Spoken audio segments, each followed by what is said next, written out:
O homem, ninguém disse para ele que ele foi eleito para ser presidente dos Estados Unidos, que é um direito dele, de fazer o que ele quiser dentro da área do país dele. Agora, querer tomar a Groenlândia, querer tomar o Canal do Panamá, querer tomar o Canadá e ainda querer taxar todos os países como se ele fosse dono do comércio mundial, aí já é demais, gente. Aí já é demais, ou seja, é preciso que a gente leve em conta que nós precisamos do multilateralismo, de mais conversa, de mais mesa de negociação e de menos bravata, tanto na questão do clima quanto na questão econômica. Por isso, queridos companheiros e queridas companheiras, eu aprendi uma lição de vida muito cedo. Eu fui eleito presidente em 2003. Eu muitas vezes fui deitar imaginando se eu teria ou não condições de governar o Brasil. Não sei se vocês já deitaram com preocupação, fica de barriga para cima e não consegue pegar no sono. Quando foi em junho de 2003, o presidente Chirac me convidou para ir em Evian. Foi a primeira vez que eu participei do G7. E eu fui a Evian, e a primeira coisa que eu estranhei é que eu cheguei, tinha um monte de gente sentado na mesa, eu fui lá, cumprimentei todo mundo e fui sentado numa mesa, eu, o meu embaixador Celso Amorim e o Kofi Annan, tudo normal. Aí de repente eu vejo todo mundo levantado da cadeira, apressado, como se estivesse caindo uma bomba. Não, era o Bush que tinha chegado. Eu fiquei impressionado. Todo mundo levantou para cumprimentar o Bush. Eu falei para o Celso, nós não vamos levantar. Ninguém levantou quando eu cheguei, por que eu tenho que levantar para o Bush? Bom, eu não levantei. E o Bush foi na minha mesa me cumprimentar e sentou conosco lá um pouco. Uma demonstração de que ninguém respeita quem não se respeita. Se você quer merecer respeito, você tem que se respeitar.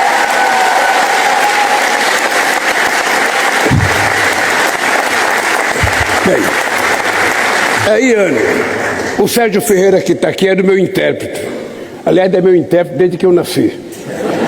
O Sérgio Ferreira é meu intérprete e eu fui para uma sala. Uma sala, sabe que os países do G7, eles se reúnem todo cercado de arame farpado. Eu fico pensando, se as pessoas precisam tanta segurança para fazer uma reunião, é porque eles sabem que eles não estão certos. Ninguém precisa de tanta polícia, de tanto arame farpado, se está fazendo as coisas boas. É um pouco de complexo de culpa. Então eu achei estranho toda aquela coisa, tudo muito guardado, parecia que aí estava numa redoma de vidro. Aí eu chego numa sala e eu vejo assim pelo espelho, todas as pessoas que eu via só pela televisão. Eu via Bush, eu via Gordon Brown, eu via Tony Blair, eu via o primeiro-ministro da Itália, o primeiro-ministro da Alemanha, o rei da Arábia Saudita, o presidente do México. Eu vi aquela gente, tudo importante, o presidente da França, meu amigo Chirac, que estava lá. Eu vi, e aí falaram assim para mim, o presidente Lula, não pode entrar intérprete. Eu falei, Cacilda, como é que eu vou entrar num lugar que tem um monte de gente que fala a língua que eu não entendo e não entende a minha língua? Aí o Sérgio falou para mim, ô presidente, entra lá e bota logo aquele negócio no ouvido, que tudo que você falar eu traduzo, e tudo que ele falar eu traduzo para você. Aí eu fiquei olhando, eu fiquei pensando assim, qual desses presidentes já ficou desempregado? Qual desses presidentes já passou fome? Qual desses presidentes já morou em casa que entrava 1,5 metro de água dentro de casa? Muitas vezes eu acordei com rato, com barata, com fezes boiando no meio da sala. Muitas vezes. Eu falei, qual desses presidentes já passou por isso? Eu falei, sabe de uma coisa? Eu vou entrar, porque eu tenho mais do que falar para eles do que eles têm para falar comigo. E resolvi entrar. E aí eu tomei consciência que eu não era um presidente dos pobres. Eu não era presidente dos deserdados. Eu não era presidente dos oprimidos. Eu não era presidente dos trabalhadores de fábrica. Eu era um deles.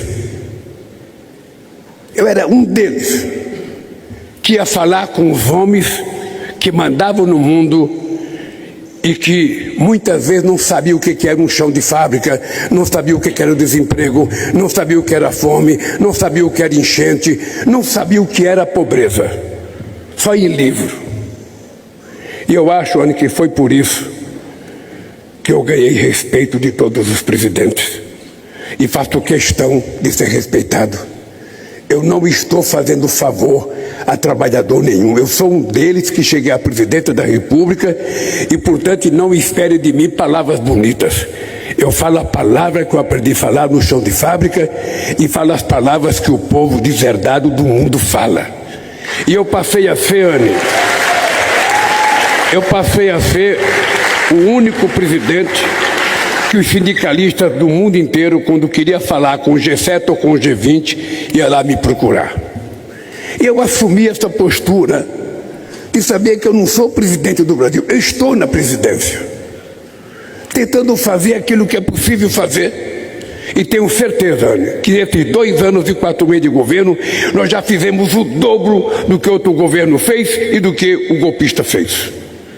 No campo da educação, da saúde, da construção civil, da geração de emprego, do aumento de salário, eu tenho certeza que nós fizemos o dobro deles. E, portanto, eu estou convencido de que nós vamos fazer uma campanha muito dura, não apenas no Brasil, mas no mundo, de que a verdade não pode ser derrotada pela mentira, pela fake news e pela cretinice. Nós precisamos dotar o mundo de políticos responsáveis. E nós precisamos saber que a democracia falhou. A democracia falhou a não atender às aspirações do povo. Aqui na Europa, a gente vê que o estado de bem-estar social nos últimos anos enricou mais os ricos do que os pobres. A gente percebe que os trabalhadores estão perdendo o direito no mundo inteiro. No Brasil perderam.